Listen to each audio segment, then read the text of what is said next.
আসসালামু আলাইকুম। রাতের শীর্ষ সংবাদে স্বাগত জানাচ্ছি আমি সুমনা সুমা। দুর্নীতি ও মাদকমুক্ত দেশ গড়তে চায় বিএনপি, তারেক রহমান। অবশেষে প্রশাসনের 20তম ব্যাচের পদোন্নতি, 124 জনকে অতিরিক্ত সচিব। আটকে গেল স্ট্যান্ডার্ড ব্যাংকের এমডি হাবিবুর রহমানের পুনঃনিয়োগ। সংসদ নির্বাচন, মোটরসাইকেল 3 দিন, অন্যান্য যান 24 ঘন্টা বন্ধ। শিক্ষকদের সর্বোচ্চ 3 বার বদলির সুযোগ রেখে নীতিমালা জারি। ভোটে নিরপেক্ষতা ও নাগরিক বান্ধব আচরণ করতে সেনা প্রধানের আহ্বান।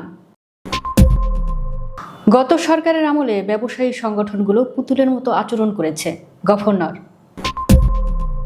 জাল সার্টিফিকেটে প্রশাসন, পররাষ্ট্রে বিশেষ ক্যাডার, মামলার সিদ্ধান্ত। পাকিস্তানের বিশ্বকাপ বয়কট করা উচিত, মত সাবেক পিসিবি চেয়ারম্যানের। বাংলাদেশিদের জন্য ওমানের ওয়ার্ক ভিসা শীঘ্রই উন্মুক্ত হবে। স্ত্রী সহ কাস্টমসের সাবেক সহকারী মফিজুরের 2 ফ্ল্যাট জব্দ। মিয়ানমার থেকে ছোড়া গুলিতে 2 বাংলাদেশি কিশোর আহত। ব্রিটিশ প্রধানমন্ত্রীর কার্যালয়ে বছরের পর বছর ফোন হ্যাক করেছে চীন। চলতি সপ্তাহে ইরানে হামলা চালাতে পারে যুক্তরাষ্ট্র। শুনছিলেন শিরোনাম, এবার বিস্তারিত। দীর্ঘ 22 বছর পর ময়মনসিংহে নির্বাচনী জনসভায় ভাষণ দিয়েছেন বিএনপি চেয়ারম্যান তারেক রহমান। মঙ্গলবার বিকেলে নগরীর ঐতিহাসিক সার্কিট হাউস মাঠে আয়োজিত বিশাল জনসভায় তিনি দুর্নীতি ও মাদকমুক্ত সুশাসিত বাংলাদেশ গড়ার অঙ্গীকার ব্যক্ত করেন। তারেক রহমান বলেন, বিএনপি বেকার সমস্যা দূর করতে কর্মসংস্থানের ব্যবস্থা এবং দুর্নীতি ও মাদকমুক্ত দেশ গড়তে চায়। দেশের মানুষের নিরাপত্তা ও স্থিতিশীলতা বজায় রাখার দীর্ঘ অভিজ্ঞতা বিএনপি রয়েছে। সবাই ঐক্যবদ্ধ থাকলে দেশ এগিয়ে যাবে এবং সুশাসন কায়েম হবে। তিনি আরও জানান, ক্ষমতায় গেলে বিএনপি প্রতিটি ঘরে চিকিৎসা সেবা পৌঁছে দিতে স্বাস্থ্য ব্যবস্থার আধুনিকায়ন করবে। 2004 সালের পর ময়মনসিংহে এটি তারেক রহমানের প্রথম সফর। এই সফরকে কেন্দ্র করে ময়মনসিংহ ছাড়াও জামালপুর, নেত্রকোনা ও শেরপুর থেকে হাজার হাজার নেতাকর্মী জনসভায় যোগ দেন। অনেক জল্পনা কল্পনা, দেন দরবারের পর অবশেষে প্রশাসনের 20তম ব্যাচকে অতিরিক্ত সচিব পদে পদোন্নতি দেওয়া হয়েছে। প্রধান উপদেষ্টা স্বাক্ষরিত সারসংক্ষেপ অনুযায়ী মোট 124 জনকে অতিরিক্ত সচিব পদে পদোন্নতি দেওয়া হয়েছে। এর মধ্যে 20তম ব্যাচের প্রশাসন ক্যাডারে রয়েছে 88 জন এবং ইকোনমিক ক্যাডারে 25 জন। ভুয়া প্রতিষ্ঠানের নামে ঋণ প্রদান সহ নানা অনিয়মের অভিযোগের প্রেক্ষিতে স্ট্যান্ডার্ড ব্যাংকের ব্যবস্থাপনা পরিচালক ও প্রধান নির্বাহী কর্মকর্তা মোহাম্মদ হাবিবুর রহমানের পুনঃনিয়োগ আটকে দিয়েছে কেন্দ্রীয় ব্যাংক। স্ট্যান্ডার্ড ব্যাংকের চেয়ারম্যানের কাছে পাঠানো এক চিঠিতে এই সিদ্ধান্ত জানিয়েছে বাংলাদেশ ব্যাংক। চিঠিতে বলা হয়েছে, সার্বিক পর্যালোচনায় স্ট্যান্ডার্ড ব্যাংকের ব্যবস্থাপনা পরিচালক মোহাম্মদ হাবিবুর রহমানকে পুনঃনিয়োগে অনুমোদন প্রদান করা গেল না। একই সঙ্গে ব্যাংকে একজন উপযুক্ত ব্যবস্থাপনা পরিচালক নিয়োগের প্রস্তাব দিয়েছে কেন্দ্রীয় ব্যাংক। আগামী 12ই ফেব্রুয়ারি অনুষ্ঠিত হতে যাচ্ছে ত্রয়োদশ জাতীয় সংসদ নির্বাচন ও গণভোট। নির্বাচন সুষ্ঠুভাবে আয়োজনের লক্ষ্যে ভোট গ্রহণের দিন এবং এর আগে পরে নির্দিষ্ট সময়ের জন্য কিছু যানবাহন চলাচলে নিষেধাজ্ঞা দিয়েছে নির্বাচন কমিশন। ইসির সিদ্ধান্ত অনুযায়ী ভোট গ্রহণের দিন ট্রাক, মাইক্রোবাস, পিকআপ ও ট্যাক্সিক্যাব সহ 4 ধরনের যানবাহন 24 ঘন্টা চলাচল করতে পারবে না। পাশাপাশি মোটরসাইকেল চলাচলের উপর 3 দিনের নিষেধাজ্ঞা আরোপ করা হয়েছে।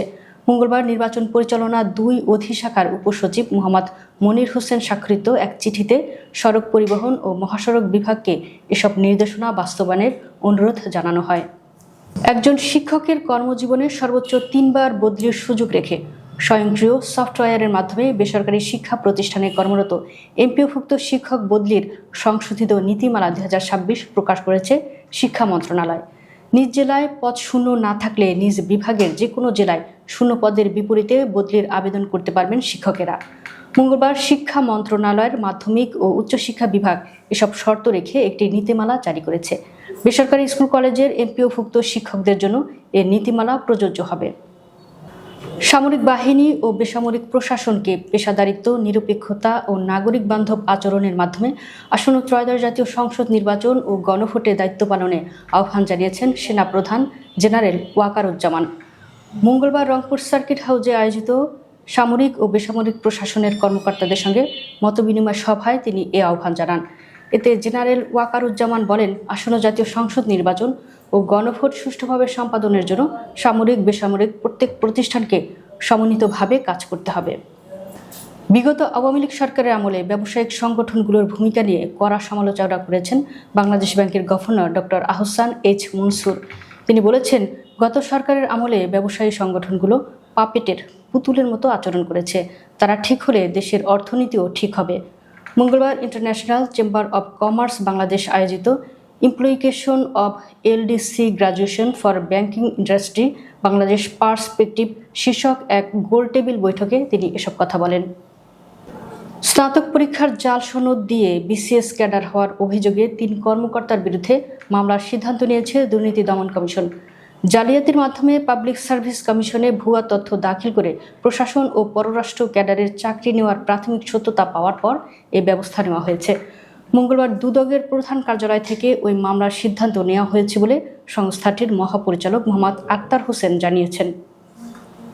পাকিস্তান টি-20 বিশ্বকাপ বয়কট করবে কিনা তা জানা যাবে আগামী 2রা ফেব্রুয়ারি। তবে এর পক্ষে বিপক্ষে অবস্থান নিয়ে দ্বিভক্তি হয়ে পড়েছে পাকিস্তানের ক্রিকেট আঙ্গন। মহসিন নাকভির নেতৃত্বাধীন বোর্ডকে অবশ্য সমর্থন দিচ্ছেন জাতীয় দলের বর্তমান খেলোয়াড়রা। পাকিস্তান ক্রিকেট বোর্ডের সাবেক চেয়ারম্যান নাজম শেঠিও সমর্থন দিচ্ছেন বর্তমান বোর্ডের সিদ্ধান্তকে। এবার সরাসরি বয়কটের পক্ষেই মত দিয়েছেন পিসিবির আরেক সাবেক প্রধান। পিসিবির সাবেক চেয়ারম্যান খালিদ মাহমুদ মঙ্গলবার জানিয়েছেন, বাংলাদেশের বাদ পড়ার প্রেক্ষিতে পাকিস্তানের উচিত আসন্ন টি-20 বিশ্বকাপ বয়কট করা।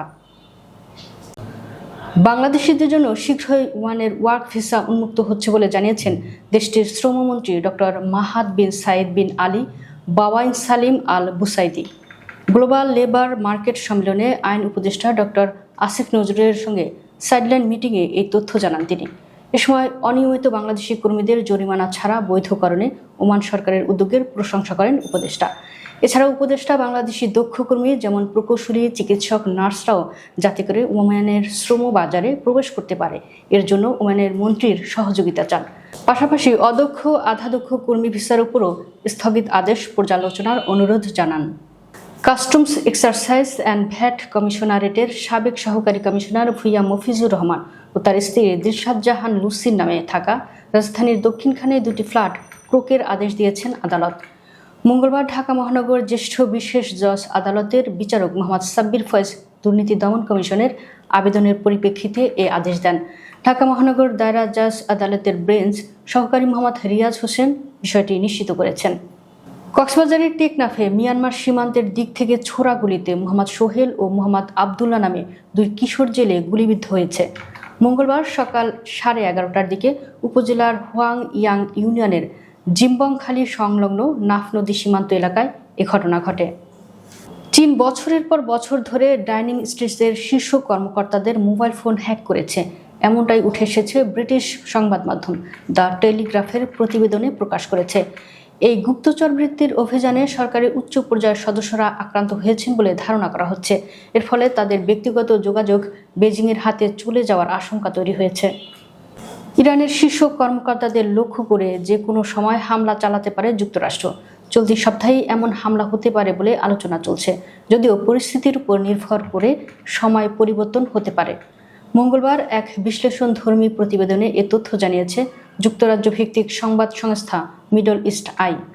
সূত্রের বরাত দিয়ে মিডল ইস্ট আই জানায়, হামলার পর ইরানের সম্ভাব্য প্রতিশোধ ও এর আঞ্চলিক প্রভাব নিয়ে মার্কিন প্রশাসনের কর্মকর্তাদের মধ্যে মতভেদ রয়েছে। দর্শক, ভিডিওটি শেষ পর্যন্ত দেখার জন্য আপনাকে অসংখ্য ধন্যবাদ। নিত্য নতুন ভিডিও পেতে আমাদের ইউটিউব চ্যানেলটি সাবস্ক্রাইব করুন এবং নিয়মিত নোটিফিকেশন পেতে বেল বাটনটি ক্লিক করুন। আমাদের ফেসবুক পেজটি ফলো করুন। এছাড়াও আমাদের ভিডিও লাইক, কমেন্ট ও শেয়ার করুন। আল্লাহ হাফেজ।